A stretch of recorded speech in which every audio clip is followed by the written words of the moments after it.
See What I See, exclusive on Spotify. Download Anchor untuk bikin podcastmu gratis.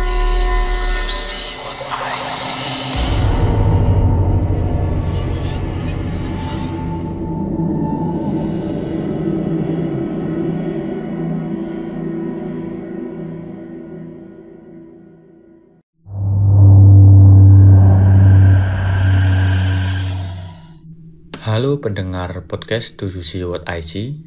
Selamat pagi, siang, sore, atau malam. Perkenalkan, nama saya Akbar dari kota P. Kota ini berbatasan dengan Provinsi Jatim dan Jateng. Saya tinggal di sebelah daerah pedesaan terpencil di timur pesisir pantai.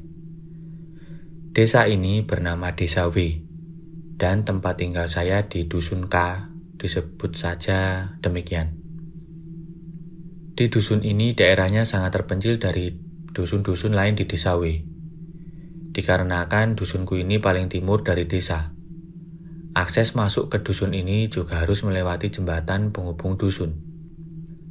Penduduknya pun juga tidak banyak, dikarenakan banyak anak-anak yang memilih merantau ke kota besar, sehingga banyak warga sini sudah menginjak lansia. Jika malam tiba, dusun ini juga sepi. Maklum, dusun ini mepet sekali dengan hutan.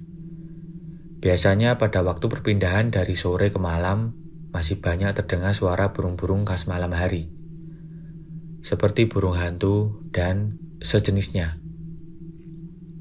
yang menambah suasana menjadi mencekam pada saat malam tiba. Dan hanya ada satu tempat yang sering ramai pada malam hari, yaitu warkop. Dan itu pun juga tutup sekitar jam 10 malam. Teman-teman kebayang nggak situasinya? Setiap pulang kampung itulah yang saya rasakan. Oke, kita lanjut ke inti cerita. Cerita ini dimulai saat aku di bangku SMP, tepatnya tahun 2012. Saat itu bulan puasa, biasanya anak-anak dusun kami selepas tadarus di masjid, nongkrong-nongkrong di posko, entah itu untuk latihan bangunin sahur ataupun cuma sekedar ngobrol-ngobrol dengan teman-teman. Malam itu kebetulan kami pindah tempat nongkrong dikarenakan temanku yang berinisial sebut saja B disuruh neneknya menjaga rumahnya, karena neneknya pergi ke rumah pamannya di Surabaya dan ingin lebaran di sana. Nah, kami pindah nongkrong di rumah neneknya tersebut. Saat itu kami berenam, sebut saja inisial mereka RS, DF, DM, CT, PJ, B, dan saya sendiri. Saat itu kami nongkrong, ada yang nonton TV, main kartu, dan ngobrol saja di depan rumah nenek si B ini. Karena sekalian nunggu waktu tetek sahur jam 3 nanti. Oh iya, rumah nenek B ini menghadap ke timur dan rumahnya di pinggir jalan penghubung desa. Sebelahnya jalan itu ada pagar yang sudah ditutupi tanaman pagar, dan di sebelah pagar ini ada kandang kambing milik mbah-mbah yang tinggal sendiri. Kemudian di sebelahnya selatan sedikit ada jalan setapak ke arah timur menuju hutan desa. Waktu itu jam menunjukkan pukul 12:30 pagi. Tiba-tiba temanku ini berteriak dan langsung lari ke dalam rumah. Aku yang saat itu menonton TV kaget dan bertanya ke mereka, ada apa? Dan mereka pun bercerita ketika mereka, yaitu si DM, DF, dan PJ sedang asik bercanda di depan rumah. Dari arah jalan setapak itu, mereka dilempari batu kerikil. Awalnya mereka terdiam, pikir mereka mungkin bapak-bapak ronda yang tugas keliling dusun sedang iseng ke mereka. Kemudian mereka dilempari lagi. Si DM pun bilang ke mereka yang dikira bapak-bapak seperti ini, "Sudah pak, ini sudah malam loh. Masa kayak anak kecil main lempar-lempar?" Begitu kata DM, sambil melihat ke arah jalan setapak yang gelap. Kemudian si DF berpikir untuk mengajak teman-temannya mengerjai mereka balik dengan membawa batu kecil-kecil untuk dilempar balik ke mereka yang dikira bapak-bapak tadi. 3 orang ini berjalan ke arah jalan sambil ketawa kecil. Dari arah kejauhan, mereka pun samar-samar melihat siluet hitam berwujud laki-laki sembunyi di balik pagar tidak jauh dari jalan gelap tersebut. Dengan semangat, mereka balik melempar batu kecil-kecil ke arah pagar tertutup tanaman yang ada di samping rumah tersebut. Ketika mereka melempar batu itu balik lagi ke arah mereka. Mereka awalnya biasa saja, tapi ketika melempar batu lagi, mereka malah juga dapat balasan lagi demikian. PJ pun lama-lama geram dan menghampiri pagar tersebut. Namun, tiba-tiba sosok siluet tersebut seolah-olah berdiri dan semakin si PJ mendekat, dia ini semakin besar dan terus besar. Makhluk dengan mata merah menjulang tinggi, setinggi pohon randu di dekatnya. Nah, DM dan DF yang juga melihat sosok tersebut langsung lari tunggang langgang balik ke rumah Mbah sambil teriak-teriak histeris.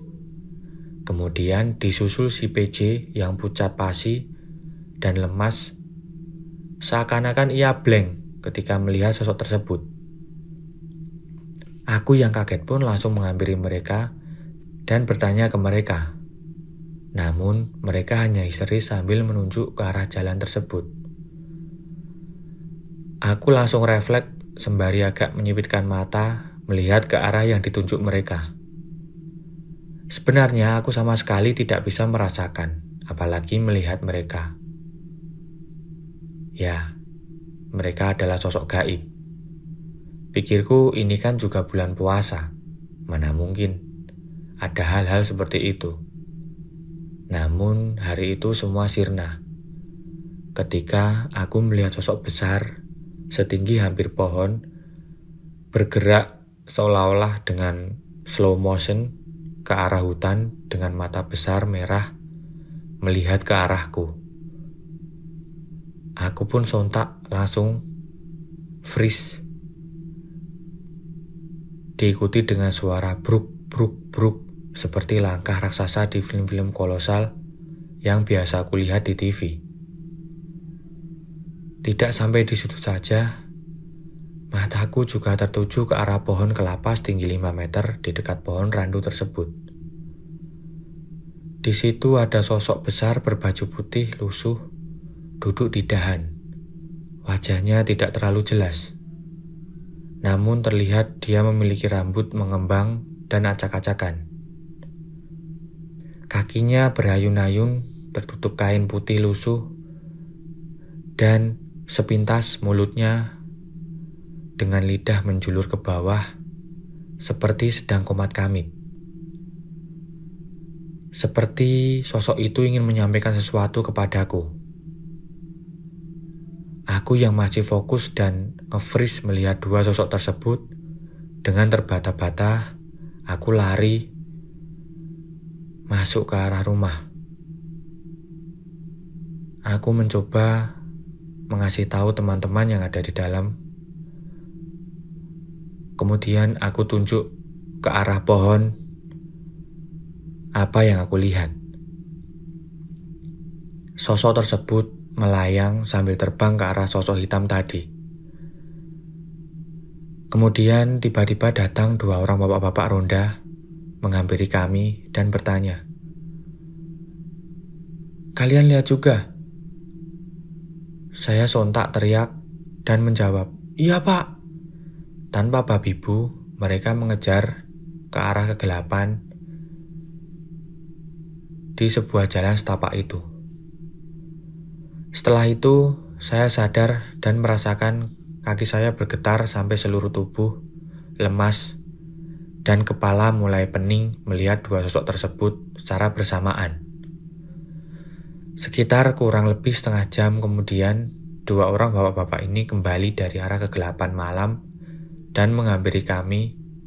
Kemudian mereka berkata, mereka juga pada saat berjalan-jalan ronda sampai ke arah masjid perbatasan dusun dan hutan, mereka melihat sosok putih ini terbang ke arah berlawanan dengan tawa yang identik khas kuntilanak. Mereka pun lari mengejar sosok tersebut.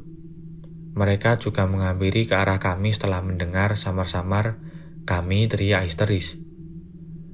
Akhirnya setelah kejadian tersebut, mereka menyuruh kami bubar dan balik ke rumah masing-masing. Dan kegiatan bangun-bangun gugah sahur akan digantikan mereka, yaitu bapak-bapak ini. Aku yang saat itu masih lemas juga berjalan pulang sendiri ke arah rumahku. Namun aku ingat bahwa sosok-sosok ini tadi berjalan masuk ke timur arah hutan besar. Aku pun tahu karena aku juga searah pulang dengan arah sosok-sosok tersebut.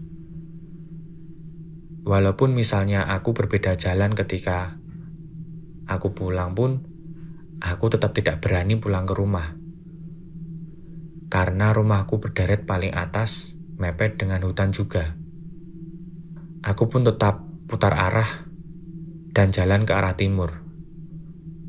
Rumah buyutku yang tidak jauh dari posko bapak-bapak ronda. Nah, pelajaran yang didapat dari cerita ini, ya kita sebagai sesama makhluk kadangkala juga tidak sadar akan perilaku kita. Mungkin malam itu kami terlalu ramai, makanya mereka memperingatkan kami dengan cara seperti ini. Mungkin juga mulut Kunti tadi yang kumat kamit juga seakan menyampaikan pesan ke saya dengan bahasa mereka. Ya, mungkin. Oke, sekian cerita yang bisa saya share untuk teman-teman pendengar podcast Do You See What I See. Mohon maaf jika ketika saya bercerita mungkin sedikit berantakan, sehingga mungkin ceritanya jadi kurang horor. Tapi jujur, itu adalah pengalaman saya yang paling mengerikan.